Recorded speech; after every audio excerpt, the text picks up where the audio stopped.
Nous y sommes les amis, c'est aujourd'hui que la Ligue 1 reprend ses droits. Mais avant que le championnat ne reprenne, je vous ai posé quelques questions sur mes réseaux sociaux et il est temps que je vous donne vos réponses. Et bordel, je pensais pas qu'il allait avoir autant de hype autour de ces questions, mais vous avez joué hein. Et la première question que je vous ai posée, c'est pour vous, quel sera le top 4 à la fin de la saison? J'ai récupéré toutes vos réponses, je les ai foutues dans un tableau Excel. Et sans surprise, l'équipe qui a été le plus citée et qui arrive en tête est le PSG. En deuxième position avec 13% des votants, l'AS Monaco. En troisième position avec aussi 13% des suffrages, Marseille. Et pourquoi troisième et pas deuxième? Et bah parce que dans le détail des votants, c'est Monaco qui l'emporte. Et en quatrième position, c'est une surprise avec 11%. L'Olympique Lyonnais. Alors j'adore mon club et j'adorerais que ce soit vrai. Mais dans ma réalité à moi, 6ème ce serait déjà parfait. En deuxième question, je vous ai posé la question de quel est le club qui va le plus décevoir. Pareil, j'ai pris toutes vos réponses et j'ai trié. En première position à 34%, vous avez cité Nice. Oh!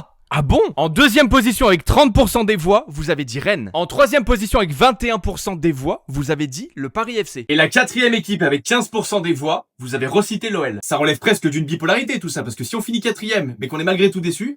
La troisième question pour vous, c'est quelles seront les équipes reléguées et quelle sera l'équipe barragiste? Et bah vous avez eu du mal à vous départager, il y a deux équipes qui finissent ex-aequo pour être relégables, et on parle de Angers et Metz qui finissent toutes les deux avec 39%. Et en barragiste, je vous avouerai que je suis un petit peu surpris, mais vous avez cité Toulouse. En quatrième question, je vous ai posé la question de qui sera élu le meilleur joueur de la Ligue 1. À 50%, vous avez répondu Désiré Doué. En deuxième position, à 44%, Ousmane Dembélé. Autant vous dire que si vous faites des calculs rapides, il ne reste que des miettes pour la troisième et quatrième place. Et en troisième place, avec 4%, c'est le Marseillais Mason Greenwood. Et les 2% restants pour arriver à 100%, vous les avez donnés à Georges Mikotadze. Avant-dernière question que je vous ai posée, pour vous, quels seront les jeunes qui vont exploser cette année? En numéro 1, avec 42% des voix, il est de chez nous, c'est Mera. Et je suis très content parce que je pense que vous avez raison, mais 42, sérieusement, pour un Lyonnais, 42%?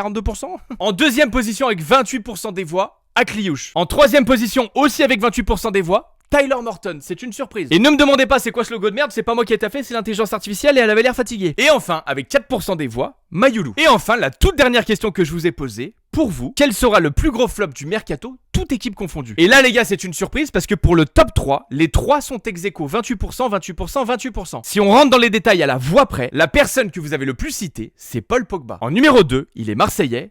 Wea. En numéro 3, et j'ai profondément la mort, il est lyonnais et c'est à cause de lui que j'ai ce foutu bandeau bleu, Schulz. Et en numéro 4, avec 16%, il est aussi monégasque et c'est Fati. Est-ce que vous êtes d'accord avec tous les résultats que je viens de vous sortir? Dites-le moi en commentaire. En tout cas, je suis grave content que vous ayez été autant à participer. Pensez à vous abonner dans les prochains, tout se passe en story. Et au fur et à mesure que la Ligue 1 va avancer, on va être confronté à des nouvelles problématiques et j'aimerais en débattre avec vous.